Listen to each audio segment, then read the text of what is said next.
Karam Din, a watchman, pedals his bicycle through the impoverished neighborhood.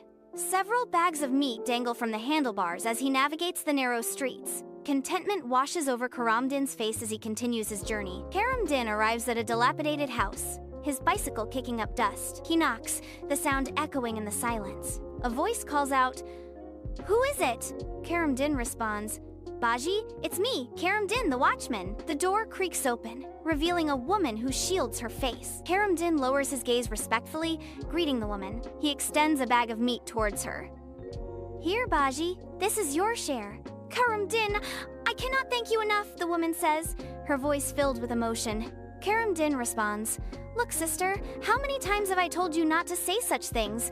I don't like it." "Well, I must go now. I have to deliver their shares to other homes as well," Karam Din says. At the entrance of a wealthy man's bungalow, Karam Din stands watch, his weathered face a testament to years of service. Hakim Ali tends to the lush gardens, his movements measured and peaceful. Karam Din greets his colleague with a respectful nod. "Greetings, Hakim."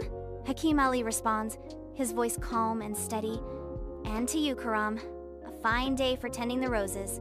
Karam Din arrives at Hakim Ali's home, the air heavy with unspoken grief. Inside, Hakim Ali's widow and daughters weep, their sorrow filling the small house. Karam Din learns of Hakim Ali's peaceful passing, leaving his family in despair. On Eid Day, Karam Din arrives at Hakim Ali's house, bearing a humble package of meat and necessities, hope flickering in the desolate air. Hakim Ali's widow opens the door, her eyes glistening with unshed tears, her worn dress a testament to their enduring hardship. "Karam Din, may Allah bless you. My children will eat meat for the first time in over a year." Karam Din is deeply moved. The weight of her words settles heavily on his shoulders. During Eid, Karam Din extends his compassion, delivering essential gifts to impoverished families. Each visit brings heartfelt gratitude and relief, illuminating the profound impact of Karam Din's generosity. His compassion creates a widening circle of hope, transforming his community one act of kindness at a time. Amidst the city's festive chaos, Karam Din walks with determination, his empty sack a stark reminder of his plight. He approaches a grand house, his resolve faltering for a moment. With a deep breath, Karam Din knocks on the door, ready to ask for meat. Karam Din stands in the opulent foyer, a stark contrast to the family's affluence on Eid morning. Dressed in their finest clothes, the family greets Karam Din with polite smiles, offering him a bag of meat. He accepts the offering with gratitude, yet avoids eye contact, a pang of humiliation washing over him. Karam Din cycles through the impoverished neighborhood, bringing hope to the widows and orphans. Faces light up with joy and gratitude as they receive Karam Din's gift. Karam Din pauses, his face reflecting internal conflict as he contemplates a difficult decision. At dusk, Karam Din desperately scrubs blood from his bicycle by the river, concealing the truth of his actions. His reflection in the water reveals a face etched with weariness and burdened by a heavy resolve. Karam Din arrives home, his hands empty, as his children watch with fragile hope. He sits at the table, unable to meet their hopeful eyes, his own betraying the weight he carries. A meager meal lies before him, his heart heavy with guilt and overwhelming love.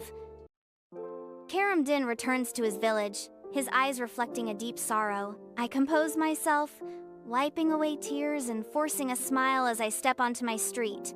The scene underscores my weariness and the heavy burden of my responsibilities. Karam Din halts before his modest dwelling, a stark reminder of his family's humble circumstances. He knocks, the sound echoing his anticipation. A crack of light widens as his daughter peeks through, her face lighting up with pure joy. She swings the door open wide, welcoming him into their sanctuary. He enters with his head bowed, greeting everyone softly. Karam Din lifts his head, his eyes widening in disbelief at the unexpected sight. A pile of food and a bag of meat sit in the courtyard, a stark contrast to the usual emptiness. His bewildered expression fills the frame, reflecting the shock of the sudden abundance. Karam Din's eyes search his wife's face, silently questioning her. She explains the arrival of a rich man in a grand car, her expression a blend of hope and curiosity. She offers Karam Din the envelope, a silent question in her eyes.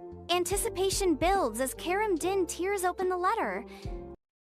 Karamay sits outside his home, the festive air of Eid slowly fading. He picks up a letter addressed to him, a shadow of concern crossing his face. Under the bright sun, Karame opens the envelope, worry etched on his face. Karame reads the letter, his vision blurring as tears well up in his eyes. Karame reads, his voice trembling as he speaks the words aloud to himself. Karame, accept these things as an Eid gift. For the sake of Allah, do not refuse.